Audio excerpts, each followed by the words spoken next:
ان کو بھیجا گیا، ایک کو بر صغیر بھیج دیا اور ایک کو مڈل ایسٹ سعودی عرب میں بھیج دیا۔ اور جس کو سعودی عرب میں بھیجا، ایک کا نام ہمفرے ہے اور دوسرا کا نام میں ابھی ذہن میں آ جاتا، میں آپ کو عرض کرتا ہوں۔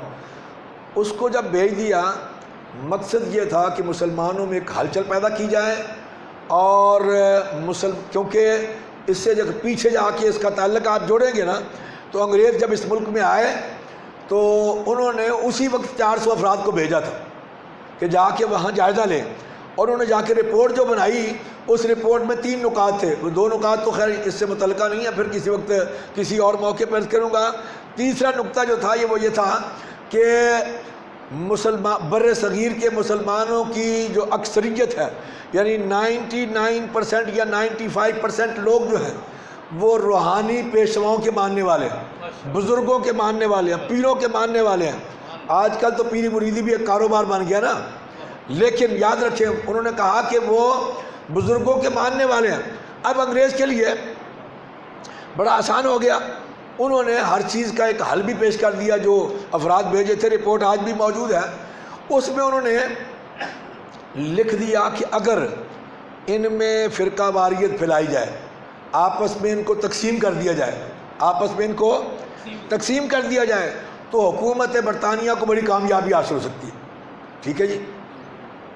تو انہوں نے کیا کیا، انہوں نے ایک بندے کو سعودی عرب میں، ایک کو بر صغیر میں بھیج دیا، اور ان کو کہا جا کے اپنا کام کرو، پیسے تو خیر حکومت دیتی تھی۔ اب اس نے آ کے سعودی عرب میں بندے تلاش کرنے شروع کیے، اور حکومت تھی اس وقت ترکوں کی، حکومت تھی ترکوں کی۔ تو انہوں نے بندے تلاش کر کے، ایک تو عبد الوہاب نجدی سے اس نے رابطے قائم کر لیے، عبد الوہاب، دوسرا سعود عبد العزیز ابن سعود، ان سے رابطے کر کے اب انہوں نے دونوں طرف سے یہ کام کیا کہ ایک طرف سے حکومت کی مخالفت کرنا شروع کر دی، اور دوسری طرف سے ایک نیا فرقہ جو ہے وہ کھڑا کر دیا۔ یہ 13 صدیوں میں کوئی اور فرقہ نہیں تھا۔ میرے جد اعلیٰ حضرت قبلہ عالم امیر ملت آپ فرمایا کرتے تھے کہ بھائی جتنے بھی فرقے بنے ہیں میرے دیکھتے دیکھتے بنے، یہ جتنے فرقے بنے ہیں، آپ فرمایا کرتے تھے کہ کہیں کہیں کو شیعہ ہوتا تھا، شیعہ کہیں کہیں کو ہوتا تھا، شیعوں کی اتنی زیادہ تعداد نہیں تھی کہیں کہیں۔ لیکن آج جس دور سے ہم گزر رہے ہیں، یہ سارے فرقے آج آپ دیکھ رہے ہیں، کہیں وہابی، دیوبندی، اہل حدیث، چکرالوی، بابی، مرزائی، قادیانی، اور پھر لاہوری مرزائی پا، اور جماعت اسلامی، کتنے کتنے فرقے جن پا جو ہے وہ مارج وجود میں آ گئے۔ اور یہ جتنے بھی نکلے ہیں، کہاں سے نکلے ہیں؟ اہل سنت سے۔ کہاں سے میاں صاحب؟ اہل سنت۔ میرے آقا کا ارشاد گرامی حضور فرماتے ہیں اتبعوا سواد الاعظم فمن شذ شذ فی النار۔ جو شخص بڑی جماعت سے الگ ہوا، بڑی جماعت سے الگ ہوا، یعنی اس کو چھوڑ کے دوسری طرف گیا، فرمایا کہ پس وہ جہنم میں داخل ہوا۔ حضور نے فرمایا پس وہ جہنم میں داخل ہوا۔ تو 1857 کی جنگ آزادی کے بعد سب سے پہلے عبد الوہاب، اور اس کے بعد پھر یہ وہابی فرقہ اس کے نام سے شروع ہوا، اور پھر باقی فرقے اس کے ساتھ بنتے چلے گئے۔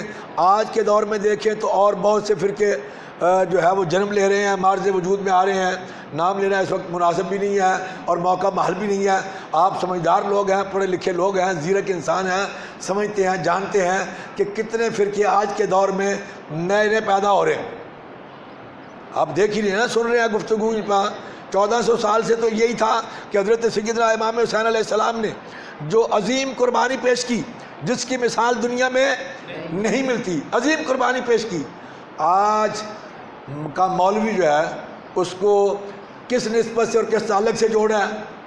اور پھر اسی طرح اس وقت بھی 2 طبقے تھے، ایک طبقہ امام حسین علیہ السلام کے ساتھ تھا، ایک طبقہ یزید کے ساتھ تھا۔